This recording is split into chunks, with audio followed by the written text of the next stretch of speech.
This is Let's Talk About Magnum PI, the podcast from fans for fans of Magnum PI. Hello everyone, welcome back to a new episode of this podcast.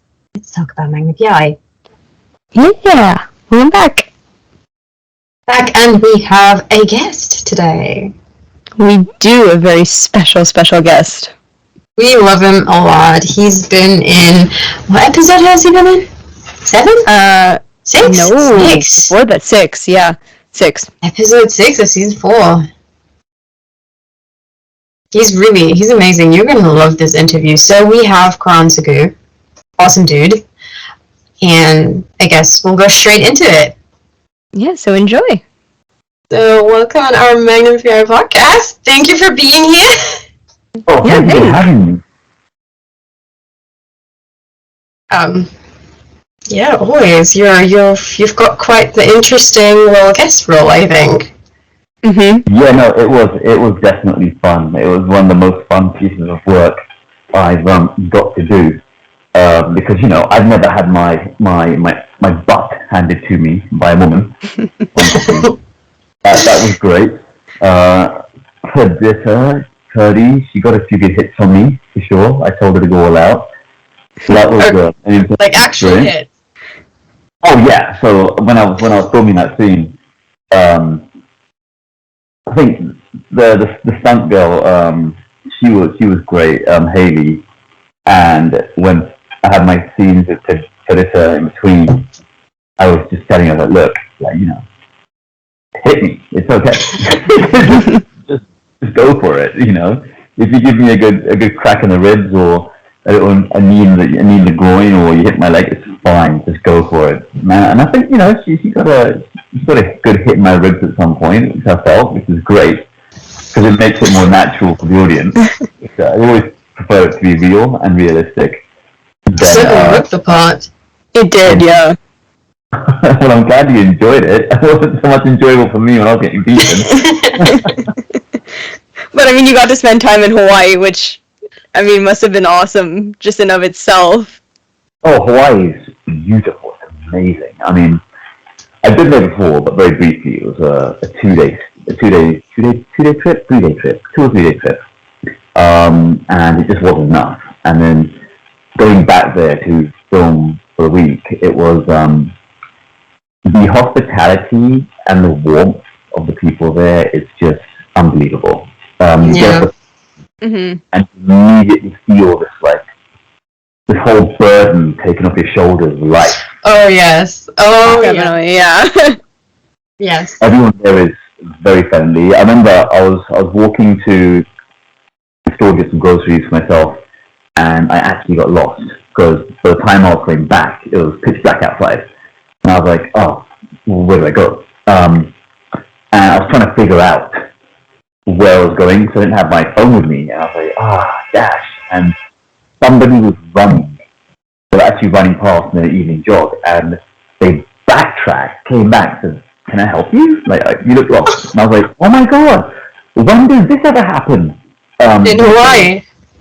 So I was like, oh yeah, I'm looking for this hotel. And so, oh yeah, just go down to the left, you'll be fine. And I was like, oh great, thank you so much. That's amazing. I was blown away that it was just so friendly. Everybody's so they have an awareness of what's going around them, and if somebody's in need, they offer their assistance. So people are phenomenal. They're great. They're great society. I really enjoy being around them. Yeah, we actually got to experience this in December. Yeah. Oh really? How was your trip? Amazing. I've been there for a month. She's been there for 10 days? 10 days. Oh, wow. Yeah. People are awesome. I've been in an MMA gym there. Oof. I discovered I got some good kicks. Okay. Nice. I too got my ass handed to me by a very tiny woman. As I expected. Because she's fierce. It's more humbling for me than it would be for you. I fully expected it. She's been at it for 8 years or something, and I knew that going in. So I'm just like, I'm starting. So, yeah. That's good. How are you finding that? So are you into the whole fight world now? Are you doing it like martial arts, mixed martial arts, UFC? What's the angle are you taking? I started with actually Egan's boot camp in Hawaii. Okay. During lockdown, I love MMA. And I started doing Brazilian Jiu-Jitsu during lockdown, and now it's gone again, obviously, with the surge. But love Jiu-Jitsu. Absolutely. Amazing art, martial art. And I'm probably going to explore more once we get to actually go full contact with other people again. So where are you The going? world's not dying. I'm in Montreal, Canada. Germany. Oh wow! So is it that? I mean, I haven't been back to London for a while now since COVID, but I think London's not too bad. I'm not sure about Germany and everywhere else. We're pretty bad at the moment. We've got the full-on Omicron surge. Oh wow! Us too. Yeah. That's awful. But Yeah, it's it can only get better, right? It can't get Yeah, I mean, if London is the model for it, it was pretty bad, and now the cases are going down, so we're probably following eventually. Oh my gosh. Well, LA is not too. Well, LA's it's interesting. I think people here are at a point now where they don't care anymore. I think they're so fed up. They've got to a point where, I mean, you still see people going out and about. I mean, obviously there should be a mask everywhere. But I think here they're at a point where they're just exhausted. They can't. People just can't take it anymore. So Fully understandable, honestly. Here too. I mean, things get better. Hawaii was such a culture shock, even with COVID. You come there, it's extremely strict, but at the same time, it's the kind of strict where you don't notice it. So it's just like, it's barely there, you're barely aware of it, but at the same time, they're protecting you as much as they can. It's really cool. No. And I agree with that. I mean, the way they've handled it is an example of how things can be done and how things can still be sane, I think is the right word. I didn't notice it at all. I mean, obviously, I think what helps is when they're enforcing the rules, they're not sort of being militant about it. It's more so sort of like relaxed, kind of like loving sort of attitude, and people are more receptive to that. So I think they've got that balance perfectly, like, well done. But then, to be honest, like with London, political opinion here, Boris Johnson, we just does not have the best. Yeah, the garden parties and everything. It's not the best idea. Yeah, It's exactly. not the best idea. Like, you can't go on one hand telling people stay home, don't have parties, and on the other hand have parties yourself. But one of our politicians did the same thing. On one hand, he said, do not travel. On the other hand, his daughter traveled just the same day. So our premier, like in our province, basically was like, okay, so we had a curfew that was supposed to last 3 weeks. The first time we did it ended up lasting 4 months. Let's do it again, but let's start it at 10 p.m. Yeah, needless to say, that didn't last very long. Like, 2 weeks later, he's like, yeah, I'm ending the curfew. And one of my colleagues at work, being in the bilingual province that I am, was like, oh, you know, like, François Legault, he's a fait clown, which basically means, like, he's getting clowned by, like, the rest of the world, and the rest of the world just thinks he's a joke. And I was like, you know what? I don't blame them, though. Like, he fires his, like, health minister in, like, the middle of, like, the pandemic, even though his health minister's actually doing, like, the right things. And now, anyways, it's a whole mess. And he's like, okay, curfew. 2 weeks later, not curfew. Everything's closed. Let's open. Closed, open, closed, open, closed. So, Quebec, example of what not to do. I heard Toronto's in the curfew at the moment, aren't they? Toronto, do they have a curfew? I don't think they have a curfew. They're, I know they have pretty strict like guidelines about what they can and can't do. So I'm pretty sure like all the gyms are closed and that kind of stuff. But I don't think they have a curfew in Ontario. Have to look that up. You know what? Let's Google. Now I'm very curious. Meanwhile, they're discussing whether to force vaccinations on people or not. And I'm just over here, listen, if people want to get vaccinated, they will. If they can't, they're obviously avoiding crowds. So whoever is not getting vaccinated, they're, at this point, willingly choosing their fate. Yeah, I mean that affected Djokovic, right? For the tennis in Australia, so he refused to do it and he didn't play. But within our industry, it was enforced very early on. So it was basically, if you're not vaccinated, you're not going to be working with the studios.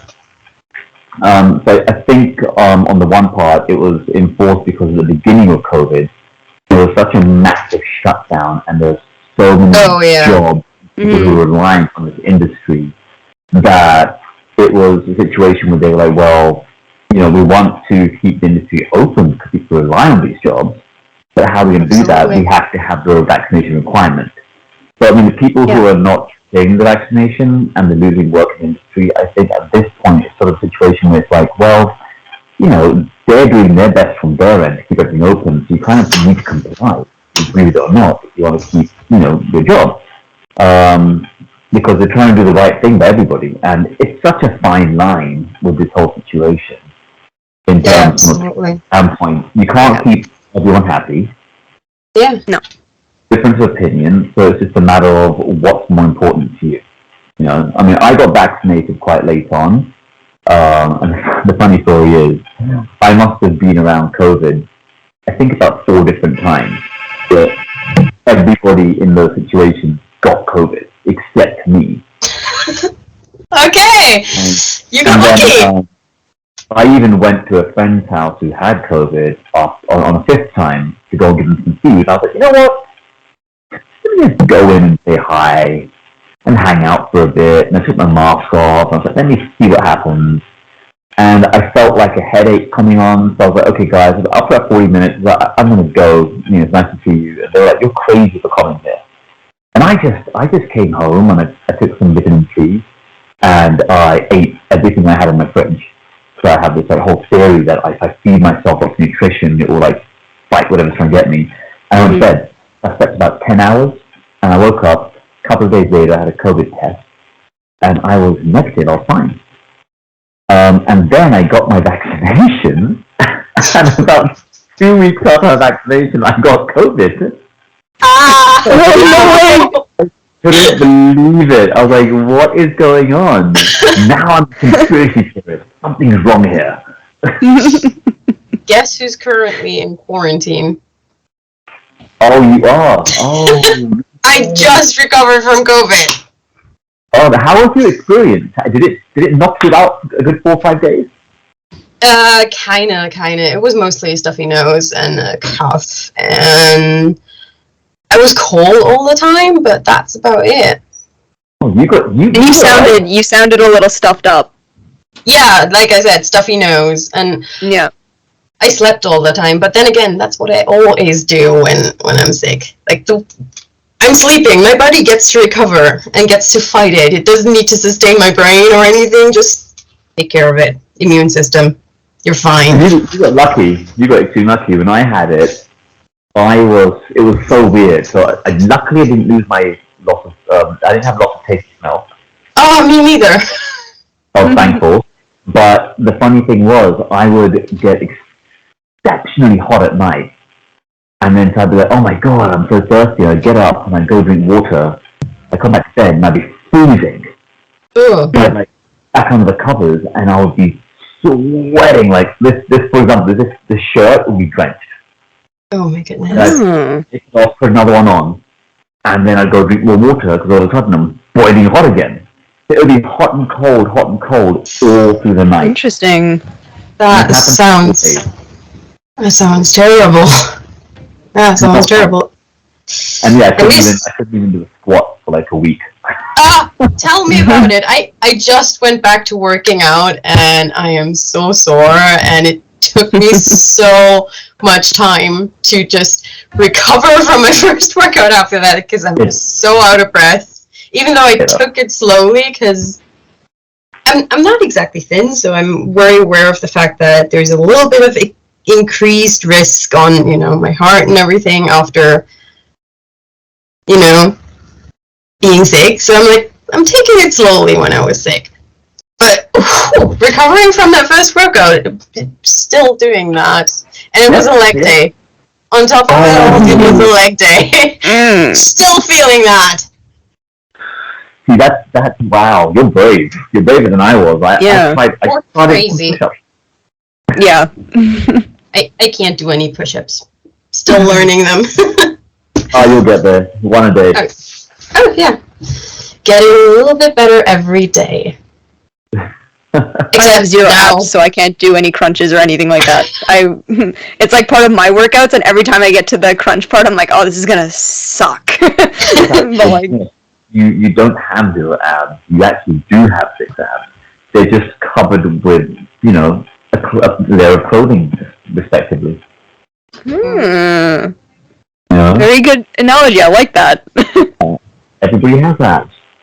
Yeah, they just, even if it feels like you can't do crunches, they're just not used to the movement, so you've got to teach them how to do the movement, essentially. Yeah. I'm working on it. I carried the torch for the workouts for a little bit when Yve was sick. Yeah. The workload? Just a little bit. Yeah. That's amazing. I love that you have her back. She does. We have each other's back. She's always like, get off the couch and do it! I'm like, no, I'm lazy! She's like, do it! She always keeps telling me she has no motivation. I'm like, fuck motivation. Discipline. Just get up, do it, do 5 minutes. Or do 5 minutes, and once you do 5 minutes and you're in the middle of the workout, who's ever stopping when they're in the middle of the workout? So just start, and then the rest follows. It is all discipline. It literally is discipline. You have to wake up in the morning, and even the day you don't want to do it, you wake up. It all starts the minute you wake up. So the minute you wake up, when you roll out of bed, you don't snooze your alarm clock, number one. You don't tell yourself, oh, another couple of minutes. You literally have to just rip it off, jump up, look in the mirror, the closest mirror to you, like, get this. We've got this. Just do it. I mean, so true. At that point on, it's just a routine. Breakfast, yourself some fuel, spend like 45 minutes just, gathering yourself and enjoying a bit of me time, and then bang it out. You just do it. And then when you do it, the first 10 days of doing this will probably be the toughest if you're starting fresh. Oh, yes. 10-day mark. Yeah, it's so true. If I don't do it like right in the morning, I'm like, forget it. I'm totally different. I'm actually doing it after work. Because I established my routine. I come home from work, putting on my workout clothes, and get on with my trainer, and then that's it. And then once I'm done with my workout, work is so far in the past, and I can actually enjoy the rest of my evening. Awesome. Yeah, as long as you get it in, that's what matters. Sure. Yeah. I do try to teach myself to do yoga in the morning. Just a little bit of stretching, because my muscles are like, please do it. But yeah, yoga is a little bit harder to get to than a workout. Challenge. Yeah. Yoga actually makes me sweat more than going crazy in the weight room. I've never sweat so much in my life, to be honest, when I do yoga. I follow like an hour video on like beginner's yoga for an hour. And I used to do yoga back in the day. It's been a while.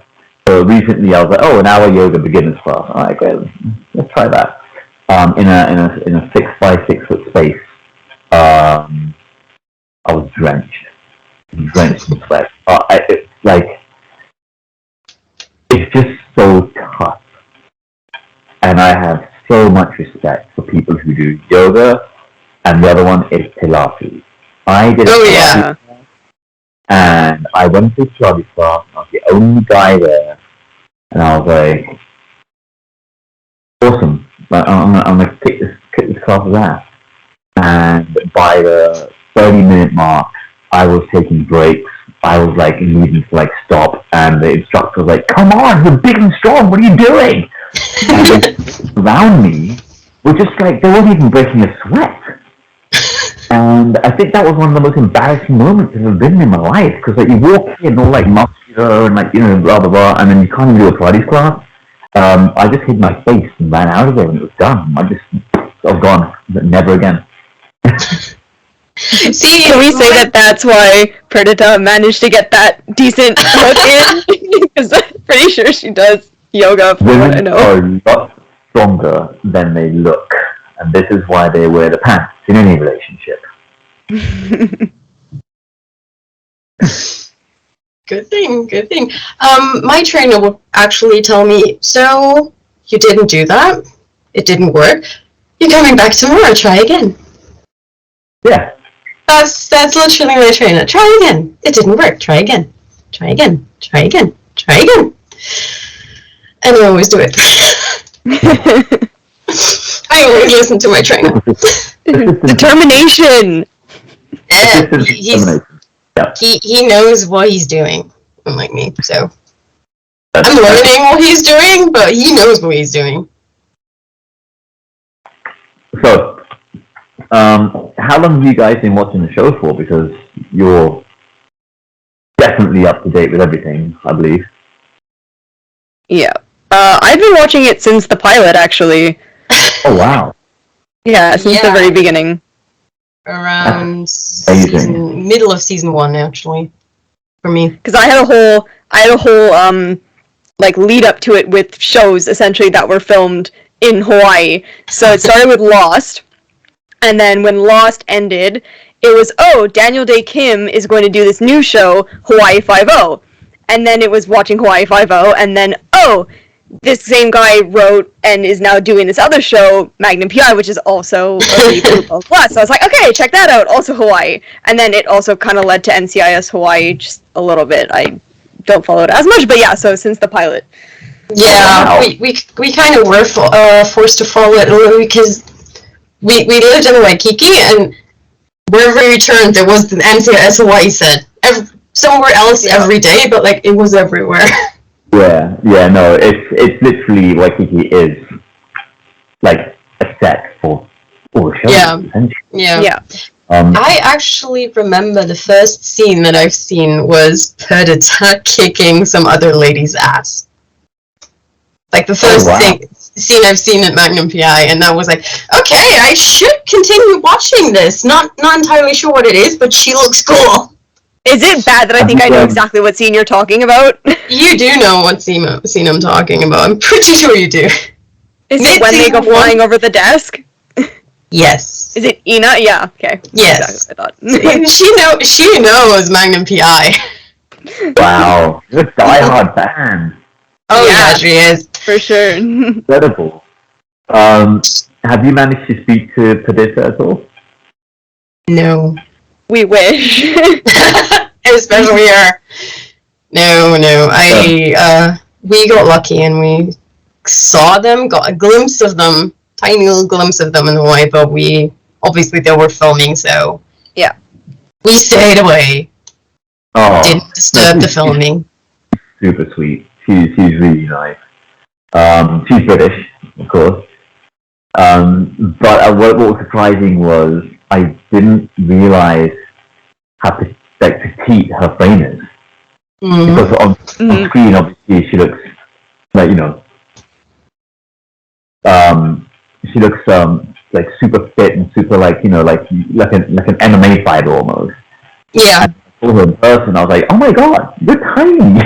I was like, wow, she's like super slender. I was like, am I too fat for television right now? I was like, even when the stunt guy, when I was doing the rehearsal, the stunt guy, he showed up. Because I'd seen the video of the choreography, and I thought, okay, cool. And then he showed up, and he looked at me. I looked at him. I was like, yeah? He goes, wow. You're bigger than me. I was like, am I? Oh my god. And he goes, oh, that's what the camera will do to you in these fight scenes, 'cause it's all up close. And I was like, oh, wow. I was like, and then I was stood next to him, and I was like, wow, I really am bigger than you. I was like, maybe I should start leaning up a bit. I got really paranoid about it. But then it was fun because I had that little extra bit of strength. So I'm not sure if you noticed it, but when I had Haley, even Padilla, when I slammed up against the fence, if you watch closely, I actually think I lifted her entire body off the ground, and her feet were off the ground. And I didn't realize I did that, because they were just like, yeah, go for it. And I was like, okay. Well, I guess, I bet that enhanced the choreography, because that sounds badass. It was fun. It was really fun. Definitely was. The whole scene was badass. Yes! I really appreciate that. My whole thing was just like, I try and justify what I read in the script. So I'm like, wow, this is awesome. I love this. I've got to justify this, because with TV shows, there are die-hard fans. And if you don't, Hi, here we are. And if you don't justify what they're watching, immediately you're gonna get called out, and then you'll be like, ugh, horrible casting. Ugh, what was that? Oh, it was terrible. And you just sort of like cower away. But no, I had like, it was really nice just to hear people, and it was really nice just to get feedback from what I had seen from fans saying that, you know, it was a wonderful scene, it was the best part of this week's episode, we loved it, great job. And I was like, thank God, because there is a lot of expectation. At least 3 fan blogs that followed you just based on that. Mm-hmm. So you increased your fan base. Oh, thanks. I appreciate it. And I'm pretty sure, Eve, you and I did say it was one of the best scenes of that episode when we were talking about it. I'm like 99% sure that one of us brought that up that night. Pretty sure. We can rewatch the discussion about the episode. I'm pretty sure we said that. Yeah. That's awesome. Well, thank you guys. I mean, I appreciate the feedback. Yeah, we might even have gushed about how cool you were. So definitely. There's that. I think the coolness was more the character than me, to be honest. Both. I'd say both. Yeah, it was really nice working with. I'm not sure. Did you guys manage to get an insight into like who the stunt coordination team was? A little bit. So one of the stunt coordinators was actually a gentleman called Eric Norris. Do you know who he is? I've heard the name. Yeah. Mm-hmm. Yeah. So Eric Norris is basically the youngest son of Chuck Norris, and Chuck Norris is like a really famous martial artist that did movies with Bruce Lee. So he was on set, and he was actually there doing the stunt coordination with me. And this guy's awesome. He's super cool. And we were doing the running scene, and it was funny because I think a lot of these productions when you do stunt work, when actors do fight scenes, a lot of the actors, a lot of the people who do the actual work for it, not the stunt guys, but when they actually get into the camera, they get quite tired because it's pretty enduring. Like you do it over and over again. So, okay, let's go again and again and again and again. And so Eric was with the stunt coordination team, and he's filming that whole thing when I'm running past the cars. So he was like, all right, you know, there's a golf cart, there's the camera, run. And I was like, okay, so like, how fast do you want me to run? Should I run full pace? Or he goes, just try and keep up with the golf cart. And I was like, okay. So then the golf cart started off, and on the first take, I ran past the golf cart. Oh. And they were like, oh, and so he came back and goes, hey, Karan, so like, it'd be great if you can just keep up with the golf cart, because you just don't So I was like, oh, I'm so sorry. So then I was talking to the guys in the golf cart, and I was like, hey, how fast does this thing go? They're like, oh, it's like 22 miles an hour. I was like, okay, just floor it. They're like, no, sure?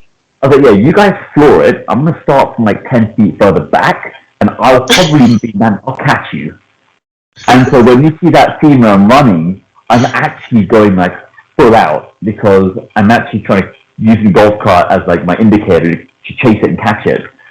And then we did like 7-8 takes, and Eric comes up and he goes, "Hey, Karan, do you want to take a break? You need 5 minutes? Like, you've been running a lot." And the thing is, I had this whole thing where I was like, adrenaline rush. And I'm hyperactive as it is. I don't like sitting still on set. I don't sit in those actors' chairs. I like to converse with everyone. I'm talking to the lighting guys. I'm talking to the costume guys. I'm talking to ADs. I just like to, let everybody know that I appreciate them being there for us. So I'm like, no, Eric, I'm good. Let's go again. These guys just like, are you sure? Like, let's go. Probably mentally going, what are we feeding him? Craft services must have been good that day. It was great. It was they had these local Hawaiian ice lollies or ice creams. The different flavored Shave ones. ice? Not shaved ice. Dole Whip. They were like different flavors: pineapple, coconut, and they had like these local flavors. And I've had like 1 or 2 of those, and I get a sugar high. Ever since I was a kid, I'm pretty sure it was a local Hawaiian ice cream that just got me hyped up. I was just running over and over again. But I think you guys missed out on a really cool scene, because I think they cut it from the final edit. So they had me run and slide over a bonnet of the car, like Dukes of Hazzard style. Oh, cool. But I actually had to Yeah, we jump. missed out on that. So I had to jump and then slide my left leg going over first, my whole butt sliding across the bonnet, and then going back into the run. That and sounds really cool. Yeah, so it was supposed to be the stunt guy who did it first, and I was like, I could do that. But Eric was like, "You sure?" I was like, "Yeah, let me try one. If I can do it, we'll just do it." So I tried one, and I stood over pretty well, and he's like, "Okay, it would be better to have your face in it." So we're doing a couple of these takes, and on one of the takes, I jumped a little bit too late, and I hit my left thigh and my left glute on the bonnet of the car, and it banged it really hard. And I still slid over the top, and I kept running. Didn't think of anything of it. I'm like, pumping adrenaline through me right now, because it looks like a really easy stunt, but it actually takes a lot of technique. When I got back to the hotel, and I was taking a shower, there's this like patch about this big, like right over here, and it's just purple and black. I have a picture of it if you want to see it. Oh, that sounds painful. Insane. Yeah, and then I was like, wow, these stunt guys do not get enough credit for what they do. Like, they put themselves through absolute hell. They're getting stopped, banged, bruised. They have the technique of how to fall, but still, they are getting absolutely battered, and nobody notices them. Nobody notices them. So, I mean, I've got to give a shout out. So there's a stunt team there called Ronin's Action. Yeah. Look up Ronin's Action. Garrett is absolutely phenomenal. He's one of the best stunt coordinators I've ever worked with. You see his work. He's done major films. Yeah. And the girl who was a stunt double for Perdita, her name's Haley Wright, and Haley's just awesome. If anybody wants to be a badass fighter or get into stunt or get into even martial arts, so you check out Haley's Instagram. Yeah, shit's pretty epic. Awesome. And I didn't realize she'd done Wonder Woman, she'd been on Free Guy, she'd done the Marvel movie. I was like, wow. And I felt so honored, and it was such a privilege for me to work with her. So I was just thankful for that, to be honest, out of everything. Speaking about Marvel movies, a little bird on the internet told me that you're into comic books. Oh, I love comic books. I'm a nerd. So, from one word to the other, DC or Marvel? Ooh. Here's the debate on this, right? So, DC is the OG. They started everything. It was the first comic book. It was Superman. And then Marvel were okay, well, Marvel came out after with their piece. And then what started happening was they just started bouncing off one another at a point. Mm-hmm. They're both influencing each other. personally, I would love to see Marvel Studios like influence DC Studios instead of having this competition in the industry. Be like, hey, we both influence each other. We can help you sort of like bring your like film quality level up to where we are in terms of entertainment. But saying that, Zack Snyder, Man of Steel. Oh yes. One of my favorite films. Not even that, the Batman vs Superman director's cut is one of my favorite films because people don't realize it. There is so much depth in that film, in so many layers that they're not able to comprehend. They're only seeing it because they see Marvel entertainment. So when you watch like Batman vs Superman, there's so many layers and intricacy into it that a lot of people overlook it. Actually, Batman vs Superman is one of my favorite comic book movies as well. Because of that as well, I'm like, DC has the guts to essentially let the bad guy win. Like, hello, that's awesome! Want to see more of that? Like, Marvel, can you do that too? What I loved about that movie was that it was the realism of it. Like, what would we actually do if we saw a guy with that much power flying around the world? Somebody would step up and do exactly what Lex are doing. Do you think, like, you know, all these world governments just let Superman the real world? No. And that's where he brought in the realism and the intricacies and the depth of the script. Yeah. The question of what superheroes have is, like, what kind of influence they have as well. So, I mean, I love Marvel, don't get me wrong. It's entertaining, it's great, it's interwoven so well these days, and it's endless now. It's going to be around for the rest of our lives. Absolutely.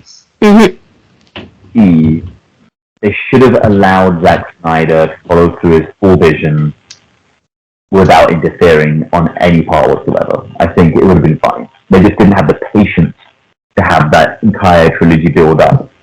Yeah, I still think had they released the 4 hour Snyder cut in cinemas, people would have gone to see it, no questions asked. Oh, definitely. I mean, the Justice League, the Snyder cut was, it's just insane, so good. It flowed like the Batman v Superman director's cut was flowing better, and the runtime, even though it was longer, felt shorter. Because if you cut to relief, you just see like from something to something else. You'd be like, "What is going on?" So it just throw you off. I just felt like it's a long film because it was just badly edited. I remember the first time seeing the Snyder cut of Justice League. I'm like, oh, I finally understand why the bad guy actually appears, because it was not clear in the original cut. Like, okay, he's here. Why though? Where does he come from? What brings him in? Why is it suddenly relevant? Yeah, it's crazy how the studios interfere too much, I think. Yeah. So, if you could pick your dream role in any DC or Marvel movie, which would it be? You know, that's a really tough question. So I'll tell you why.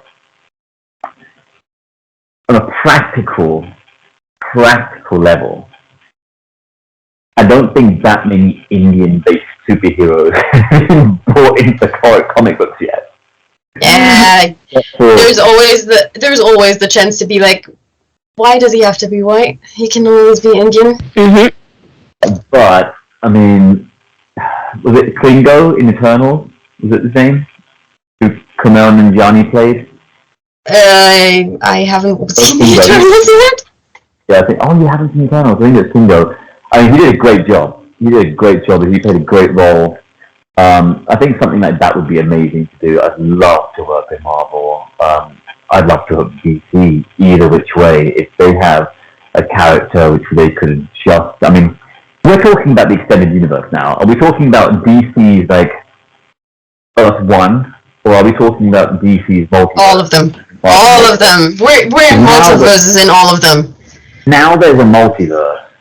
Now we can talk about characters not being of any specific ethnic origin, right? So Spider-Man could be from India with an accent, and you'd be like, whoa, that's really off-putting and throwing me off, but it's still Spider-Man. I mean, there's so many characters where I think the ethnicity in the comics is not relevant. Like, Captain America doesn't necessarily have to be white. There's so many ethnicities in America. Why is he white? As seen by the Falcon taking over. Yeah, I mean, Captain America, I think, the original Captain America, when they did that, was because the comic books back in those days, like, focused and central on what America was going through in terms of that timeline of our lives. Obviously, things have moved on. It's like, it's saying the same as sort of saying, oh, yeah, okay, cool, so, like, we're going to make a new TV show, and it's based in LA, but, like, it's an all-white cast, white American cast. It's like, well, yeah, but in LA, it's a very ethnically diverse city. Mm-hmm.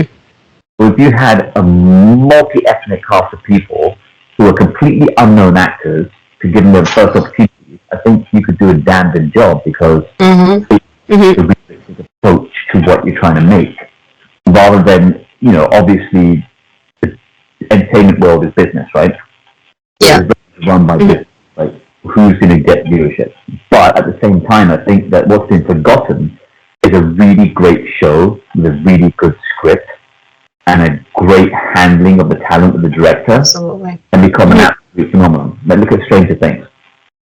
Mm-hmm. You know, that's very unknown people in that, apart from Winona Ryder, but it blew up because direction and script and casting was bang on point. Squid Games is another good example. Like, I'm pretty sure people would not have expected a Korean show to blow up like this, but there we go. And also Money Heist, like a little show from, so good. What are you guys hooked on these days? What are you guys watching? The Mentalist. I'm watching The Mentalist for the first time. Money Heist, I was like super addicted to for like the first like 4.5 parts, and I just haven't gotten around to finishing the 5th part. I'm a couple episodes into the 2nd part of season 5, so I've got like just a little bit left of that. But yeah, other than that, it's Magnum for you, right? Pretty much. I'm also working like a ton of hours right now, so I don't have a ton of time to watch TV. So I'm like, okay, gotta streamline it. But yeah, those are the two. What about yourself, Eve?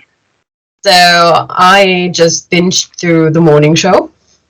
Oh, okay. On Apple TV. I just finished Witcher Season 2, currently watching Mayday and Pretty Smart on Netflix. Nice. It's a bit. I'm on The Witcher Season 2 right now. A few episodes in, but I got addicted. I'm now addicted to Ozark. Oh, I've heard it's good. Just finished Season 1. Wow. Like, I'm sorry. Yeah, I've heard it's very, very good. My parents talk about it often. Like, whenever I have conversations with them, they're like, "Ozark, it's so good!" I'm like, it's amazing. You guys have got to check that out. If I could recommend a show to anybody who hasn't seen that, I'll be like, drop whatever you're watching. Start watching this. Even if it's 1 episode a week, get Ozark on your playlist. It is amazing. Good thing Mayday is easy to drop, because that's what I'm currently watching, and it's her fault. Yeah. Can you imagine? The day before she's flying back to Canada, this woman sits on the bed and watches the Mayday episode about a crash.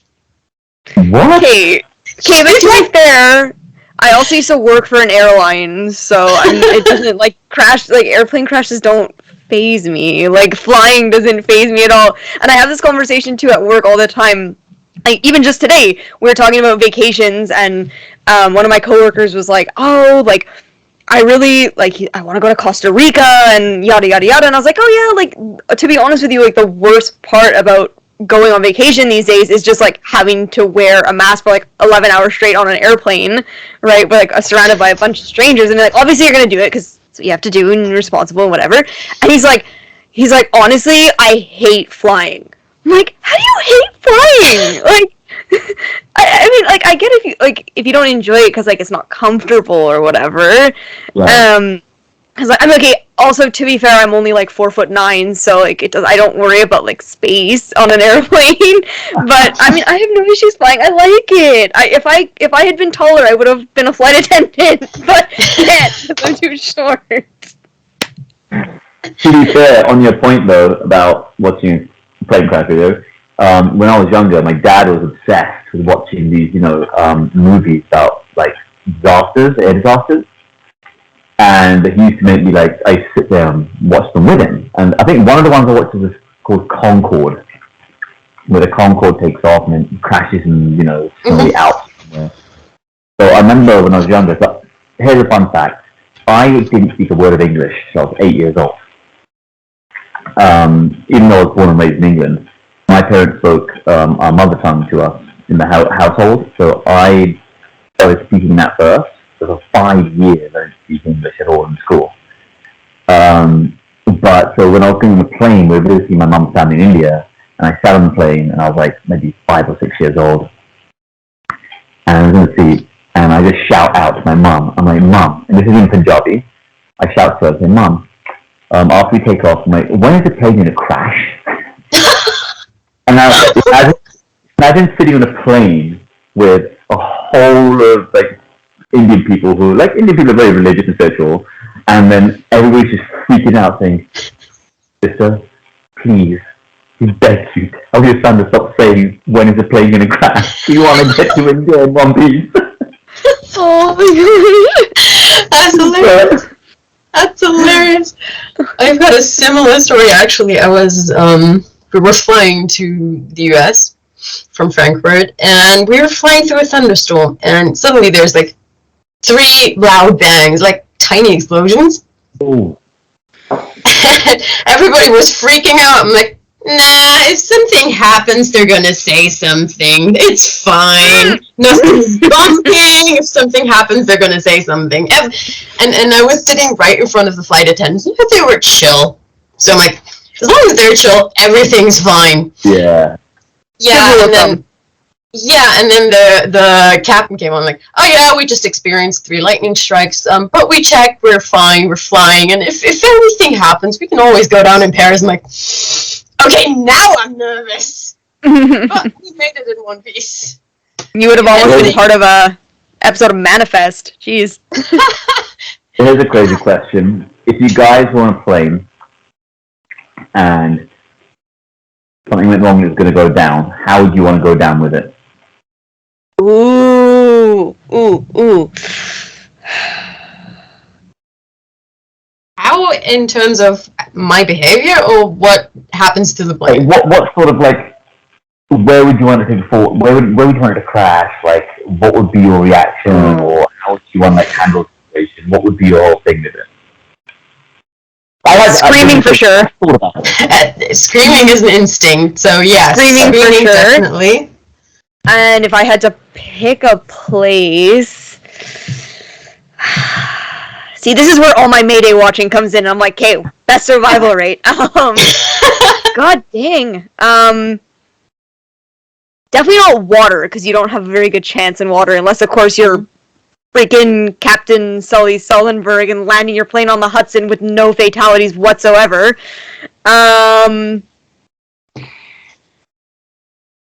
I guess right off the end of the runway. Like, skid off the end of the runway. Oh, okay. Interesting. That would be my... She's still thinking about it. She's like, Yeah, it's Well, Yve thinks. yeah. Well, for me, I've actually thought about this. So obviously, like, I've been reading comic books since I was a kid. It's like I have like hero complex to a sense. I like helping people as much as I can. But I thought about it. I'm like, if a plane was to malfunction in midair and it's going to go down, I kind of want it to go down in the sea, and then there'll be survivors, obviously. They'll be splashing around the water. I was like, I would like do everything in my power to save as many people as I can, and sacrifice myself to a shark, saving people's lives. That's how I would go down. I was like, if I'm going to go down, I'm going to go down, put you on the lifeboat, and if my legs get bitten off, they get bitten off. But at least I saved somebody. I love that. That's awesome. Okay, so for me, I would want to go down over Germany because of the survival rate. Because our highways, aka autobahns, are actually designed to be fitted for planes to be able to land. Just in case.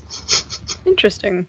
Yeah, it's the whole war thing. Especially up in Berlin, they're fitted for planes to land. So I'm like, pretty safe when we're finding a highway in Germany they can land. That's awesome. It's nice. It's kind of unfortunate for the cars down there, but my survival rate will go up.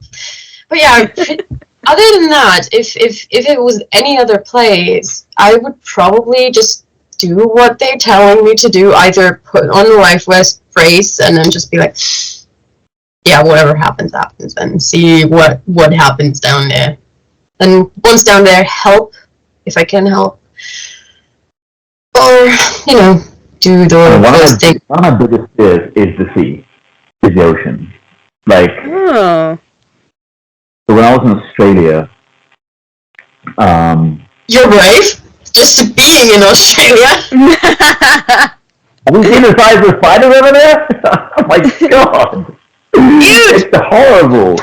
Aren't the huge one the harmless one? Aren't these just the huntsmen? Yeah. It's the tiny ones that you should be scared of. Yeah, the tiny ones, then they jump. And they oh my god. The jumping spider. But, I went surfing, which is great, and I got stung by a jellyfish. I was like, whatever, the guy had to spray the lifeguard. And then what I found out in Australia was, at the Gold Coast, they have this like netting, which goes like from a certain part in, which goes around the coast, right? So the sharks can't come in. So I was like, okay, cool, so you have the netting. Are there any holes in the net? And the guy was like, oh yeah, we get a couple of instances where the sharks just get through the hole, and we get a couple of sharks on this side, but then we've got to get it back out of there. So sometimes these shark attacks, and I was like, where do these shark attacks occur? They're like, oh, we had a couple around here on this coast, people surfing, they've seen sharks. No. We were surfing, right? Because you weren't far enough in. If you had been a little further, you probably would have, maybe seen a shark. And I was like, let me be clear. My friends didn't go any further. I wanted to be like awesome and cool, but I took the boarding as far as I could. So by the time I turned around, the coast seemed very far away. I was like, so I was over there. He's like, oh yeah, mate, a little far. Might have seen a shark. Got lucky. No. No. Meanwhile, I'm the crazy person who likes to swim with sharks, because I like sharks. You swim with sharks? I did before, yeah, when I was like 11, and I was like, I like sharks. I've done it too. I feel like sharks know when you're kids, so they don't attack you. But when they know you're adults, and they're like, oh, this guy's an asshole, he's like, we'll probably kill us now and eat us at a restaurant, let's just attack him. But kids, they don't know that, we'll just leave kids alone. Yeah, leave them be. Animals know that children are children, they don't attack children. Yeah. I agree. Yeah, I was, in general, when I was a kid, I was a lot braver than I am now. Or maybe it was because I was stupid or something. Because I also swam with crocodiles.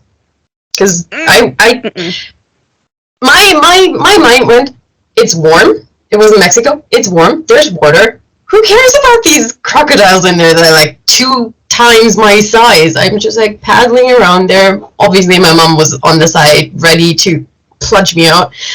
But, like, if it happens, it happens. I'm just going to be calm, and they're not going to be like, that's something that I'm eating. A brave kid. Definitely a brave kid. Good for you. Definitely.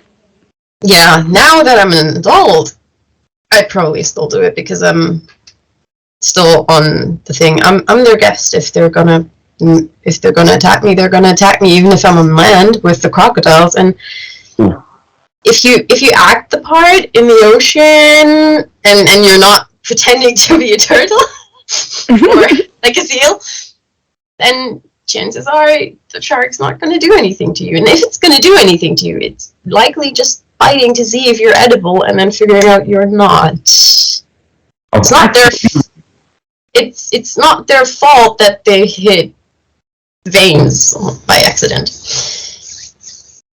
Well, okay, well, I don't think we agree with that exactly, but if I see a shark, I'm gone. Nope. Yeah, I'm not. If I see a shark, I'm out. I am a very fine dodge it, but I mean, it depends on the size. I obviously wouldn't necessarily swim with bull sharks or great whites, but like if it's just like little reef sharks, they're fine. I've heard dolphins. A very funny article the other day. I read that dolphins, everything's so cute and everything's so nice, but dolphins are actually bullies. I've heard that too, actually. Yes. And I was like, wait, you just ruined my entire perception and dreams that dolphins and swimming with them. They're like, yeah, but they're bullies. Like if they met, they'll mess with you for fun. They'll literally just mess around with you for fun and like pick you up and throw you around the water and stuff just because they're inside, they're laughing. And I was like, that's so cruel. They can save your life, but they'll mess with you a little bit.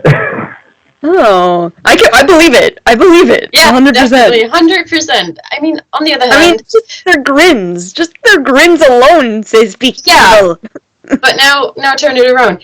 I think we kind of deserve it, given how many dolphins were training to do weird tricks for funs and giggles. Yeah, they get to be a little bit of a bully towards us, I think. Yeah. Well, let's not discuss humans as being the worst species in the world. Even though we give intelligence and great life to go to do great things. But yeah, we could definitely be better as a collective across the world. We have every tool and every opportunity to do it. We just need to seize it. Yeah, no, I agree. I think but it's unfortunate because a lot of people get misguided. A lot of people, it's technically the education they receive from your parents and the way they perceive things. And unfortunately, there has to be a balance in life. There's going to be the good and the bad, right? So if all the people are doing all the good, there's all the people doing all the bad. Mm-hmm. Yeah. For sure. Yeah. It's like they say, without the good, without the bad, there's never going to be any good. Because it's true. How would you be able to determine that this is good as opposed to the bad? Yeah, no, for sure. Do you guys follow like any sort of like how do I put this? Life coaching or spiritual teachings, anything like that in that sort of regard? Or do you have like a section on energy and flow of life? You're really asking the tough questions. We were thinking we're interviewing you. Yeah. I don't personally. But I mean, I'm not opposed to it. I just haven't ever gotten into it. I'm currently looking into Buddhism, as you know. And on top of this, I have this belief that we are encountering proof of the divine every day by just looking outside, because what else is nature?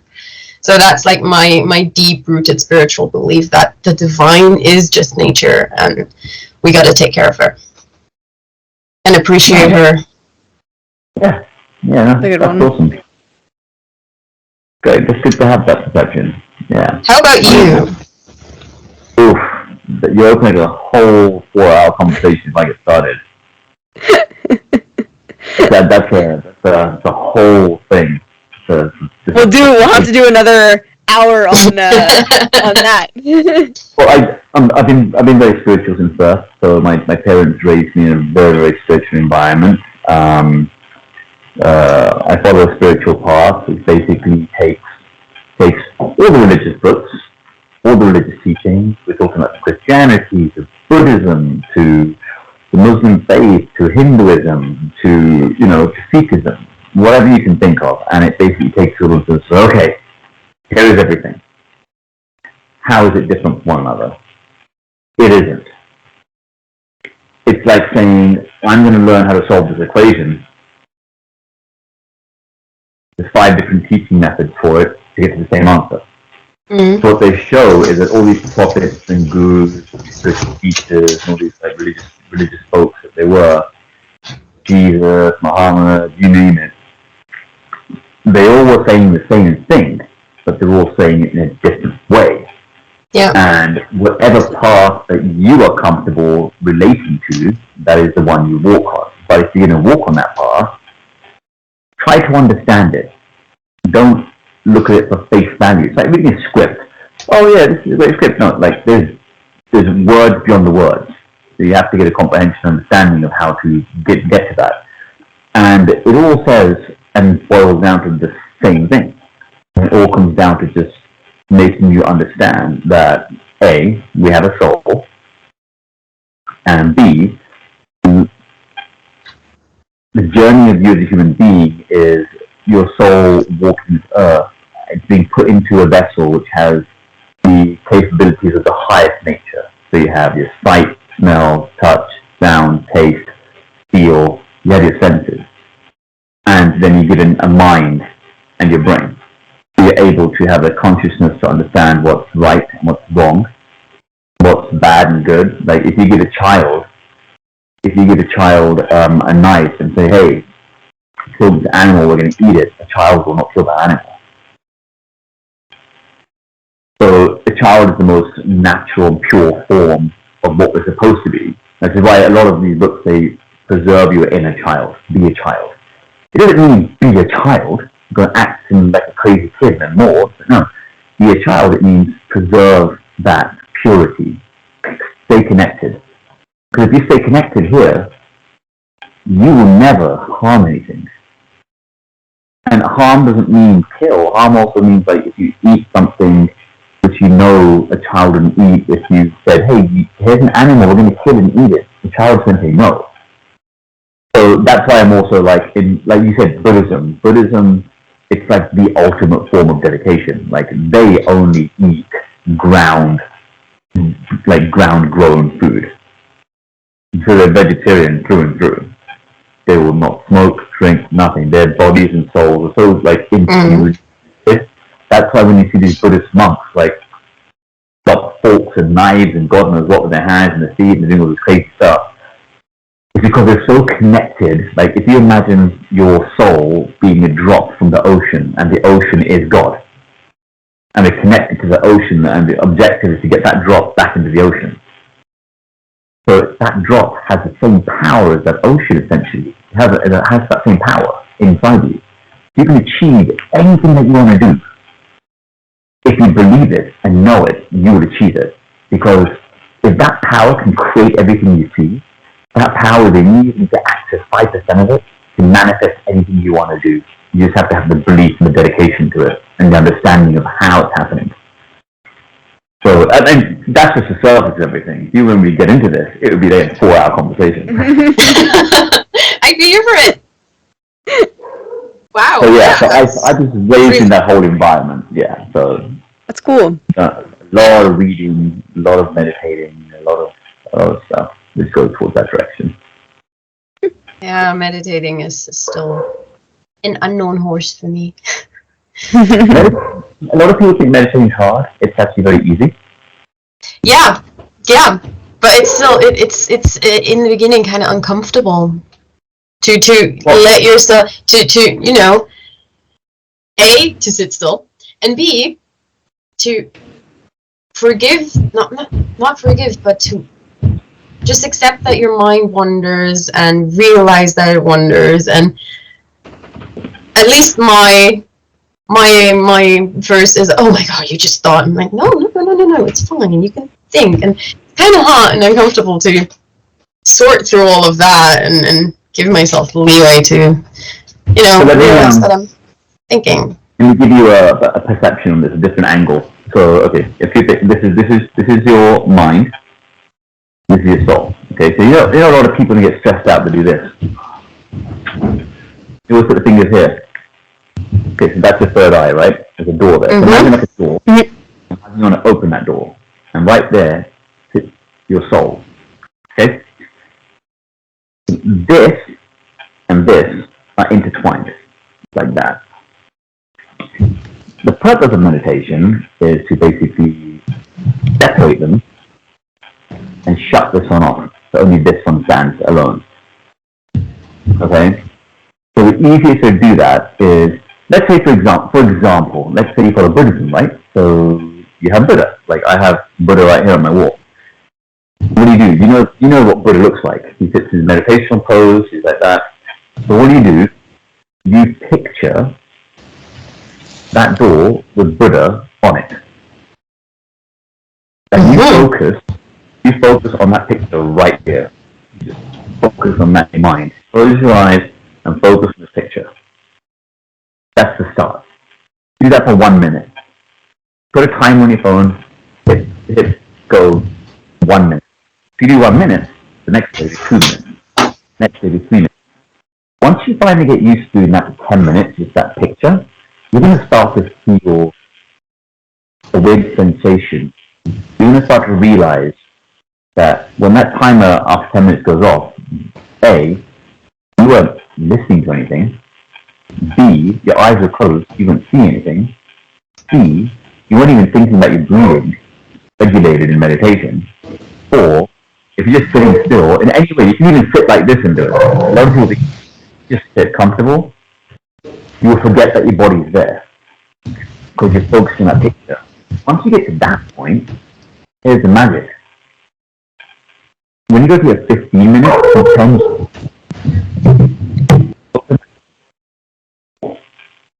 wow, I'm certainly going to try it.